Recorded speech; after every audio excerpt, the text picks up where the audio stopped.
Hello everyone, welcome to my class. আজ আমি উচ্চতর গণিতের বিন্যাস সম্পর্কে বিস্তারিত আলোচনা করব। এখানে আজকে আমি বিন্যাস থেকে কী কী টাইপের ম্যাথ আসে সেই সম্পর্কে আজকে আমি আলোচনা করব। এই বিন্যাসটি বিশ্ববিদ্যালয় ভর্তি পরীক্ষার জন্য এবং এসএসসি ক্যান্ডিডেটের জন্য খুবই গুরুত্বপূর্ণ একটি বিষয়। এখান থেকে অবশ্যই প্রতি বছর প্রশ্ন আসে এবং দেখো আমরা কিভাবে খুব সহজে অনেকগুলো টাইপ একসাথে করে ফেলতে পারবো। সেজন্য আমি শুধুমাত্র একটি মাত্র শব্দ নিচ্ছি, সেটা হচ্ছে ইঞ্জিনিয়ারিং। এখন এই ইঞ্জিনিয়ারিং শব্দটি থেকে অনেক টাইপের ম্যাথ আসে। আমি এখানে 9-10 রকমের টাইপের ম্যাথগুলো আজকে বোঝানোর চেষ্টা করব। দেখো, ইঞ্জিনিয়ারিং শব্দটির বর্ণগুলোকে কত রকমভাবে সাজানো যায়। এখানে সাজানোর প্রক্রিয়াটা হচ্ছে এখানে বিন্যাস। এখানে আমাদের প্রথমে যে 1 নম্বরে বলে দেওয়া আছে সেটা হচ্ছে সবগুলি বর্ণ ব্যবহার করে আমরা কত প্রকার সাজাতে পারবো। প্রথম প্রশ্নটা হচ্ছে সবগুলো বর্ণ ব্যবহার করে কত প্রকার আমরা সাজাতে পারবো। দেখো, আমরা খুব সহজে এটি করে ফেলতে পারবো। আমাদের প্রথম কোশ্চেনটা বলছে সবগুলো বর্ণ নিব। আচ্ছা, তাহলে এখানে ইঞ্জিনিয়ারিং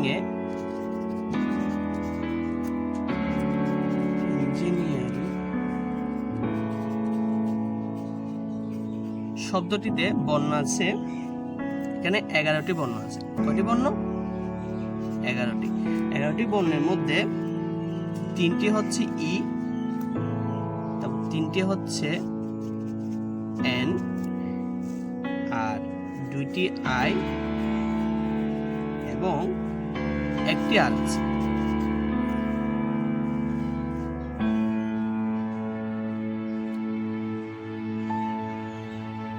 ঠিক আছে, এখন তাহলে 3টি ই, 3টি এন এবং 2টি জে, 2টি জি, 2টি আই এবং 1টি আর আছে। মোট হচ্ছে 3, 6, 8, 10, 11টি বর্ণ আছে। মানে ইঞ্জিনিয়ারিং শব্দটিতে 11টি বর্ণ আছে।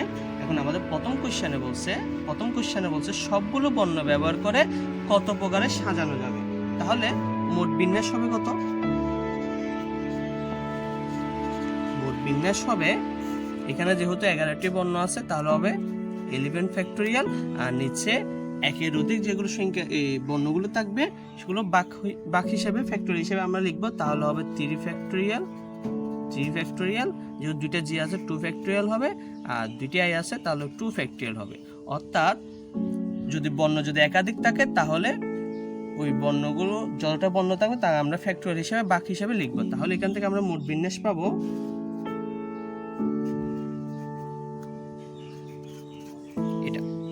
2,77,200 মোট বিন্যাস। মানে এত প্রকারে আমরা সাজাইতে পারবো। আচ্ছা, তাহলে প্রথম কোশ্চেনটা শেষ। পরের কোশ্চেনে আমাদের বলছে যে কতগুলিতে ই বর্ণ 3টি পাশাপাশি থাকবে। অর্থাৎ এই ইঞ্জিনিয়ারিং শব্দটিতে ই যে 3টে বর্ণ আছে, ই বর্ণ হচ্ছে কি এই যে ই 3টে যে বর্ণ আছে সেগুলো পাশাপাশি থাকবে। তাহলে পাশাপাশি থাকলে আমরা কি করব? যদি এই 3টি যেহেতু পাশাপাশি থাকবে, এই 3টি পাশাপাশি,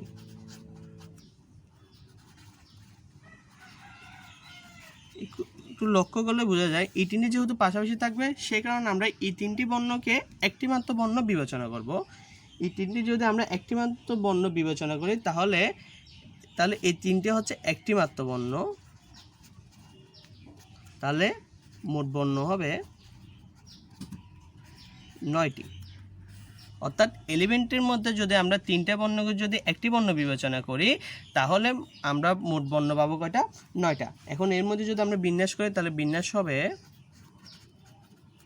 উপরে হবে 9 ফ্যাক্টোরিয়াল, আর যেহেতু 3টিকে একটি মাত্র বর্ণ বিবেচনা করছি তাহলে আমাদের ওই ফ্যাক্টোরিয়াল দিয়ে ভাগ করতে হবে না। তাহলে আর কি আছে? এন আছে 3টি, তার 3 ফ্যাক্টোরিয়াল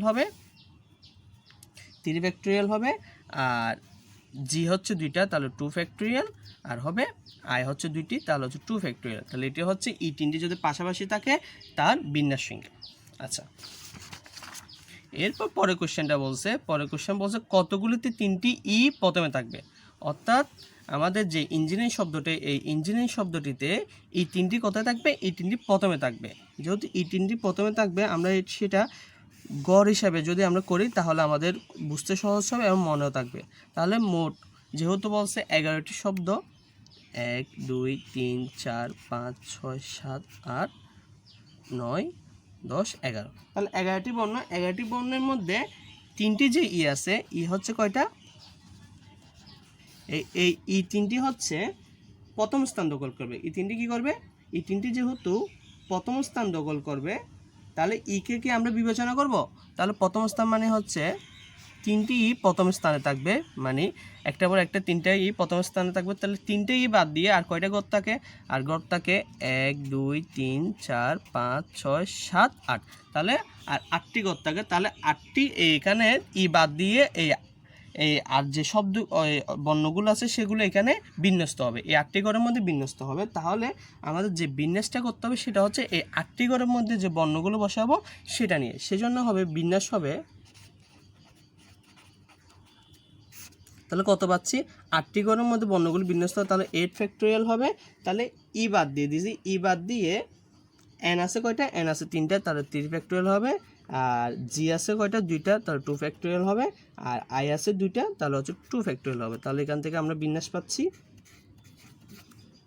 1680। আচ্ছা, এরপরে প্রশ্নটা বলছে কতগুলিতে স্বরবর্ণগুলি একত্রে থাকবে। কি বলছে? স্বরবর্ণগুলি একত্রে থাকবে। তো স্বরবর্ণগুলি যদি একত্রে থাকে তাহলে আমরা কত প্রকারের বিন্যাস করতে পারবো? আচ্ছা, তাহলে এখানে স্বরবর্ণ আছে কয়টি? শব্দটির স্বরবর্ণ আছে 5টি। এই স্বরবর্ণগুলো হচ্ছে ই আই এর স্বরবর্ণ আমরা সাধারণত জানি এ ই আই ও ইউ। আর এই শব্দটিতে মানে বাউলগুলো হচ্ছে স্বরবর্ণ। এই শব্দটিতে মাত্র পাঁচটি স্বরবর্ণ আছে, ই আই, 3টি ই আছে আর 2টি আই আছে। তাহলে যেহেতু একত্রে থাকবে এই 5টা যে স্বরবর্ণ আছে সেই স্বরবর্ণকে আমি মাত্র একটি বিবেচনা করব। কয়টি বিবেচনা করব? একটি বিবেচনা করব। তাহলে এই 5টি স্বরবর্ণকে যদি আমি একটি বিবেচনা করি তাহলে মোট বর্ণের সংখ্যা হবে কত? মোট বর্ণের সংখ্যা হবে, এই 5টিকে আমি একটি বিবেচনা করব, তাহলে মোট বর্ণ হচ্ছে 11টা। 11টা থেকে 5টিকে আমি একটি বিবেচনা করব, তাহলে 5 + 1, তাহলে আমরা মোট বর্ণ পাবো কয়টা? 7টা বর্ণ পাবো। সেটা আমি এভাবে হিসাব করতে পারবো, যেহেতু 5টি হিসাব করতেছি, তাহলে মোট বর্ণ 11টা। 11টা থেকে যদি 5 বাদ দিই তাহলে আমরা পাবো কয়টা বর্ণ পাবো? 6টা। এখন এই তাহলে 6টা পাচ্ছি। আর এই 5টা বর্ণকে আমি একটি বিবেচনা করবো, সেজন্য আমি 1 যোগ করছি, তাহলে আমরা পাচ্ছি কত? 7টি।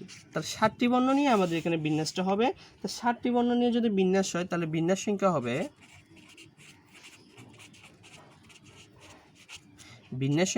তাহলে 7টি বর্ণ, তাহলে 7 ফ্যাক্টোরিয়াল। এবং তাহলে এই 5টি স্বরবর্ণকে আমি একটি বিবেচনা করছি, তাহলে এগুলো বাদ দিয়ে থাকে, তাহলে ই আর আই বাদ দিয়ে থাকবে যে কত? এই এন থাকবে কয়টা? 3টা, তা 3 ফ্যাক্টোরিয়াল। আর জি হচ্ছে 2, তার 2 ফ্যাক্টোরিয়াল হবে। তাহলে আমরা পাচ্ছি 420। এখন দেখো, যেহেতু 5টি স্বরবর্ণকে আমি একটি বর্ণ বিবেচনা করছি, তাহলে 5টি স্বরবর্ণ এরা নিজেদের মধ্যে বিন্যস্ত হবে। তাহলে 5টি স্বরবর্ণ যদি নিজেদের মধ্যে বিন্যস্ত হয় তাহলে 5টি স্বরবর্ণ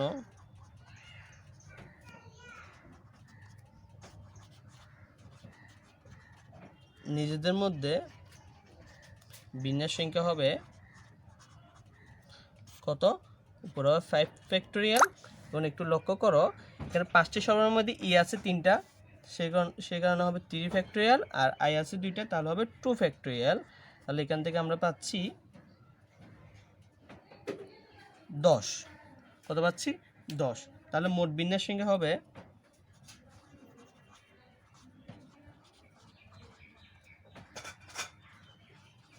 মোট বিন্যাস সংখ্যা হবে 420 × 10, অর্থাৎ 4200। আসলে তোমরা বুঝতে পারছো। এখন তাহলে আমরা 4 নাম্বার কোয়েশ্চেন পর্যন্ত করে ফেলছি। এরপর 5 নাম্বার আছে। 5 নাম্বার বলছে কতগুলিতে স্বরবর্ণ একত্রে থাকবে না। তাহলে স্বরবর্ণ যেহেতু একত্রে থাকবে না বলছে, এটি খুবই সহজ। কীভাবে করব, তা সর্বর্ণ মোট বিন্যাস সংখ্যা থেকে সর্বর্ণ যে একত্রে থাকবে সেটা যদি আমরা বাদ দিয়ে দিই তাহলে সর্বর্ণগুলো একত্রে না রাখাটা আমরা বের করে ফেলতে পারবো। তাহলে এখানে আমাদের বলছে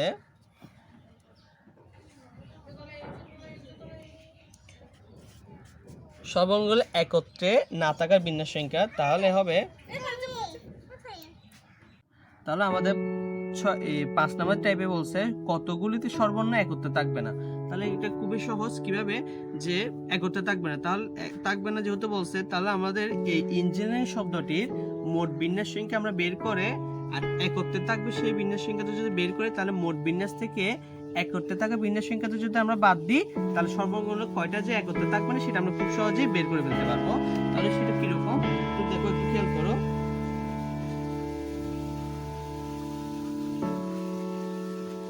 সর্বর্ণগুলিকে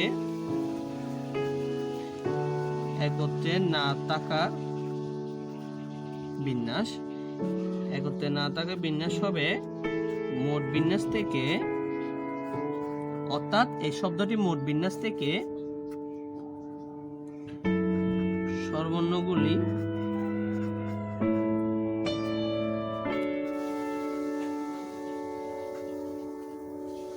একত্রে থাকার বিন্যাসটা আমাদের কি করতে হবে, বাদ দিতে হবে। তাহলে মোট বিন্যাস পেয়েছি আমরা কত,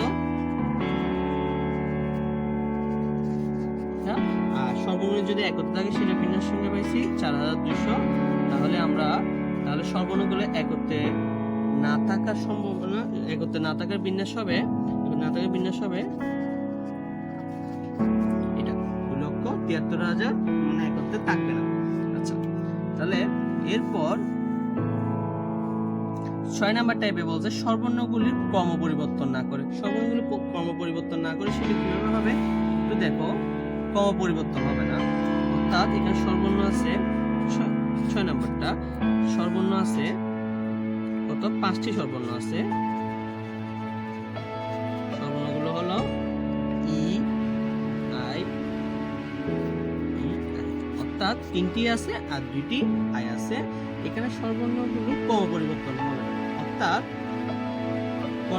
আগের বর্ণটি, অর্থাৎ আগের বর্ণটি যদি ই যদি প্রথমে থাকে প্রথমে থাকবে, আর যদি শেষে থাকে শেষে থাকবে। অর্থাৎ এখানের মধ্যে আগে পর আসতে পারবে না, যে এখানে ই আছে আই আছে, ই আই মানে যে ক্রম মানে হচ্ছে ওই বর্ণটা যে অবস্থান আছে সে অবস্থানে থাকবে, আগেও আসবে না পরেও আসবে না, অর্থাৎ ওগুলো ওই জায়গা থেকে যাবে। সেজন্য তার সর্বর্ণগুলো, তাহলে আমরা বুঝতে পারতেছি কিরকম, যে আমি যদি গড় করে যদি আমি বোঝার চেষ্টা করি তাহলে আমাদের মোট বর্ণ আছে কয়টা, 11টা। 1 2 3 4 5 6 7 8 9 10 11। এর মধ্যে আমাদের বলে দিছে যে ক্রম পরিবর্তন করবে না। ক্রম যেহেতু পরিবর্তন করবে না, তাহলে একটু লক্ষ্য করে দেখো, ইঞ্জিনে ই গড়টা, তারপর অর্থাৎ 1 নাম্বার গড় 4 6 7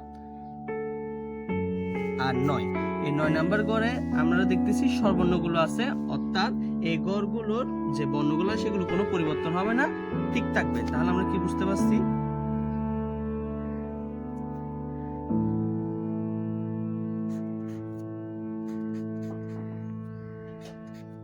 অর্থাৎ এই গড়গুলোর মধ্যে কি আছে, সর্বর্ণগুলো আছে, তাহলে এর ক্রম পরিবর্তন করবে না, মানে হচ্ছে ওই বর্ণটা ওই জায়গায় থাকবে। তাহলে এই বাদ দিয়ে আমাদের আর কয়টি বর্ণ আছে, তাহলে আমরা বুঝতেছি তাই সর্বর্ণ 5টি এক জাতীয় বর্ণে নিয়ে আজ অবস্থান করবে। তাহলে 11টি বর্ণের মধ্যে 5টি সর্বর্ণ এক জাতীয়, এই 5টি যে সর্বর্ণ আছে এই সর্বর্ণগুলো হবে এক জাতীয় হবে। তাহলে মোট বিন্যাস কয়টা হবে, মোট বিন্যাস হবে, মোট বর্ণ কয়টা, 11। তাহলে 11 ফ্যাক্টোরিয়াল, এবং একটু লক্ষ্য করে দেখো এই 5টিকে আমরা এক জাতীয় চিন্তা করতেছি, তাহলে নিচে হবে কত, 5 ফ্যাক্টোরিয়াল হবে। এবং তারপর আছে এন আছে 3টি, তার 3 ফ্যাক্টোরিয়াল, আর জি আছে কয়টা, 2টা, তো 2 ফ্যাক্টোরিয়াল। তাহলে আমরা মোট পাচ্ছি এখানে এটা। তাহলে স্বরবর্ণগুলো যদি ক্রম পরিবর্তন না করে, অর্থাৎ স্বরবর্ণগুলো পরস্পরের মধ্যে আগে বা পরে আসবে না, যে অবস্থানে থাকে সে অবস্থানে থাকবে। সেজন্য এই 5টি স্বরবর্ণকে আমরা এক জাতীয় বিবেচনা করব। এক জাতীয় বিবেচনা করার কারণে তাহলে এখানে মোট বিন্যাস হবে 11 ফ্যাক্টোরিয়াল, যেহেতু এক জাতীয় চিন্তা করছি, অর্থাৎ 5টাই আছে, 5টাই মানে এক জাতীয় বর্ণের নিয়ে আচরণ করবে। সে কারণে আমরা এক জাতীয় হিসাব করে 5 ফ্যাক্টোরিয়াল লিখলাম। আর n আছে 3টা, তার 3 ফ্যাক্টোরিয়াল 2 ফ্যাক্টোরিয়াল, তাহলে আমরা মোট বিন্যাস পাচ্ছি এটা। আশা করি তোমরা বুঝতে পারছো।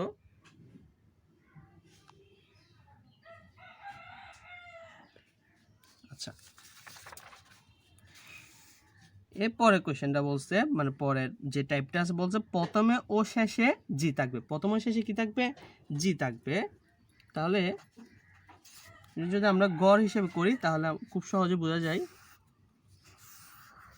মোট হচ্ছে 11টি বর্ণ, 1 2 3 4 5 6 7 8 9 10 11, যেখানের মধ্যে জি বলছে প্রথম স্থানে থাকবে, অর্থাৎ এখানে জি থাকবে, এখানে জি থাকবে। তাহলে এই দুইটা স্থান হচ্ছে নির্দিষ্ট। এ বাদ দিয়ে আর কয়টা গড় আছে এখানে? আর গড় আছে 9টা। তাহলে 9টার মধ্যে সাধারণত বিন্যাসটা হবে, তাহলে মোট বিন্যাস হবে 9 ফ্যাক্টোরিয়াল। আর নিচে হবে ই আছে 3টা, তার 3 ফ্যাক্টোরিয়াল, জি আছে, জি তো যেহেতু এখানে নির্দিষ্ট হয়ে গেছে, তাহলে এন আছে 3 ফ্যাক্টোরিয়াল, আর আই আছে 2টা, তাহলে 2 ফ্যাক্টোরিয়াল। তাহলে আমরা এখানে পাচ্ছি 5040। আচ্ছা, এরপরে কোশ্চেনটা বলছে, পরের টাইপটা হচ্ছে স্বরবর্ণ ও ব্যঞ্জনবর্ণগুলোর আপেক্ষিক অবস্থান পরিবর্তন না করে। অর্থাৎ আপেক্ষিক অবস্থানটা কীরকম? আপেক্ষিক অবস্থানটা হচ্ছে এরা নিজেদের মধ্যে বিন্যস্ত হবে, মানে পুরোপুরি কোনো অবস্থানের কি হবে না, পরিবর্তন হবে না। তাহলে সে হচ্ছে আপেক্ষিক অবস্থান। তাহলে আপেক্ষিক অবস্থানে যদি পরিবর্তন না করে তাহলে সেটার ক্ষেত্রে বিন্যাস কীভাবে হবে? তাহলে আমরা এখানে দেখতে পাচ্ছি স্বরবর্ণ হচ্ছে 5টি আর ব্যঞ্জনবর্ণ হলো 6টি। তাহলে আপেক্ষিক অবস্থান যেহেতু পরিবর্তন করবে না, তাহলে এই স্বরবর্ণ নিজেরা কি হবে, বিন্যস্ত হবে। তাহলে 5টি স্বরবর্ণ বিন্যস্ত হবে 5 ফ্যাক্টোরিয়াল, 3 ফ্যাক্টোরিয়াল, 2 ফ্যাক্টোরিয়াল, অর্থাৎ 10। এবং ব্যঞ্জনবর্ণ তারাও নিজেদের মধ্যে বিন্যস্ত হবে, তাদের বিন্যস্ত সংখ্যা হবে 6 ফ্যাক্টোরিয়াল, 3 ফ্যাক্টোরিয়াল, 2 ফ্যাক্টোরিয়াল, অর্থাৎ 60। তাহলে মোট বিন্যাস হবে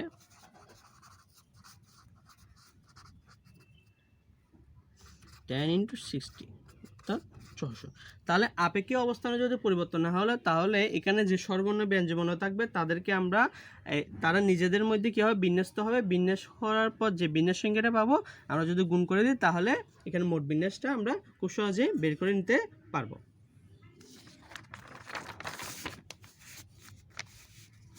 আচ্ছা, এরপর পরের যে টাইপটা কোশ্চেনটা আছে সেটা হচ্ছে আর প্রথম স্থানে রেখে। তাহলে এটা খুব সহজ। আর যেহেতু প্রথম স্থানে থাকবে তাহলে আর এর জায়গাটা ফিক্স, তাহলে আর বাদ দিয়ে আর বর্ণ আছে কয়টা, 10টা। তাহলে 10টা থাকলে তাদের বিন্যাস হবে, আর যেহেতু ফিক্স থাকবে তাহলে আর বাদ দিয়ে আর বর্ণ থাকবে কয়টা, 10। তাহলে 10 ফ্যাক্টোরিয়াল হবে। আর নিচে হবে যেহেতু ই আছে 3টি আছে, তারপর 3টি এন, 2টি জি আর 2টি আই। তাহলে তারা বাক্য হিসেবে বসবে 3 ফ্যাক্টোরিয়াল, 3 ফ্যাক্টোরিয়াল, 2 ফ্যাক্টোরিয়াল, 2 ফ্যাক্টোরিয়াল। এটা হচ্ছে মানে কোনো একটা জায়গায় যদি কোনো একটা বর্ণ যদি ফিক্সড বলে দেয় তাহলে ওই বর্ণটা যেহেতু ফিক্সড তাহলে ওই বর্ণের কোনো বিন্যাস সময় সেটা বাদ দিয়ে আর যতটা বর্ণ থাকবে তাদের মধ্যে সাধারণত বিন্যাসটা হবে। আর মাত্র 2টা কোশ্চেন আছে। কোশ্চেন এই টাইপটা বলছে ব্যঞ্জনবর্ণগুলোর অবস্থান পরিবর্তন না করে। তাহলে ব্যঞ্জনবর্ণগুলো যেহেতু অবস্থান পরিবর্তন হবে না, অর্থাৎ ব্যঞ্জনবর্ণগুলোর যে জায়গা আছে সেই জায়গায় ঠিক থাকবে, তাহলে ব্যঞ্জনবর্ণ স্থির থাকবে। তাহলে ব্যঞ্জনবর্ণ বাদ দিয়ে এই 11টি বর্ণের মধ্যে 11টি বর্ণে ব্যঞ্জনবর্ণ হচ্ছে 6টি, যা কি থাকবে এই কোশ্চেনে যে স্থির থাকবে। আর 5টি কি আছে, 5টি হচ্ছে স্বরবর্ণ। তো তো স্বরবর্ণগুলো সাধারণত বিন্যাস হবে। তাহলে এই 6টি ব্যঞ্জনবর্ণ স্থির। তাহলে 5টি স্বরবর্ণ যেহেতু বিন্যাস হবে, তাহলে তাদের বিন্যাস সংখ্যা হবে বিন্যাস সংখ্যা 5 ফ্যাক্টোরিয়াল। এই 5 ফ্যাক্টোরিয়াল লিখলাম। এখানের মধ্যে স্বরবর্ণের মধ্যে 3টি আই আছে আর 2টি হচ্ছে না 3টি ই আর 2টি আই। এদের বিন্যাস সংখ্যা হবে কত? 10। আচ্ছা, তাহলে আমরা কি বুঝলাম যে কোনো একটা যদি স্বরবর্ণগুলো অবস্থা পরিবর্তন না করলে বা ব্যঞ্জনগুলো অবস্থা পরিবর্তন না করা মানে হচ্ছে যে ওদেরকে স্থির রাখবো, সে বর্ণগুলো বাদ দিয়ে আর যে বর্ণগুলো থাকবে তাদের মধ্যে আমরা বিন্যাসটা করে ফেলবো।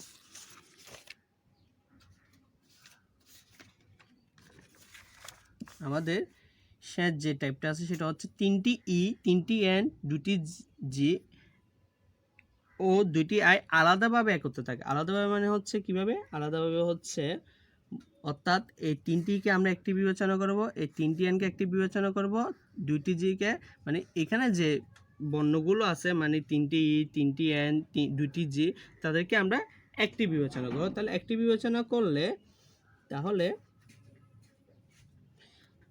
তাহলে আমরা কি পাচ্ছি? তো 3টি ই 1 1 1 1, তাহলে মোট কয়টা পাইলাম? 4টা। তাহলে আর আরেকটা কি আছে? আর একটি মাত্র আর আছে। তাহলে আমাদের মোট বর্ণ সংখ্যা কত হবে? এখানে আমাদের কোশ্চেনে বলছে 3টি ই, 3টি এন, 2টি জি এবং 2টি আই আলাদাভাবে একত্রে থাকে। আলাদাভাবে একত্রে থাকে মানে হচ্ছে তারা 3টি যদি একসাথে থাকে, 3টি ই একসাথে থাকবে। তাহলে আমরা বুঝতেছি তাদেরকে আমরা একটি বিবেচনা করব। তাহলে আমরা পাচ্ছি মোট 5টি বর্ণ। 5টি বর্ণ। তাহলে বিন্যাস সংখ্যা হবে, যদি তারা একত্রে থাকে, বিন্যাস সংখ্যা হবে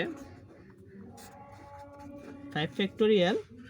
আর যেহেতু আমি একটি করে বিবেচনা করছি শুধুমাত্র কত হবে? 5 ফ্যাক্টোরিয়াল হবে। তাহলে আমরা এখানে পাচ্ছি 120 পাচ্ছি। তাহলে এখানে আমি ইঞ্জিনিয়ারিং একটি মাত্র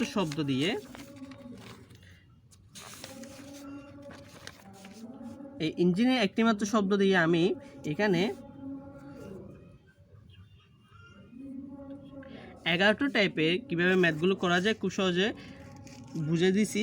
তাহলে তোমরা যদি এখানের সবগুলো টাইপ যদি বুঝতে পারো তাহলে খুব সহজে অনায়াসে অনেকগুলো কোশ্চেনের খুব সহজে করে ফেলতে পারবে। আশা করি তোমরা বুঝতে পারছো।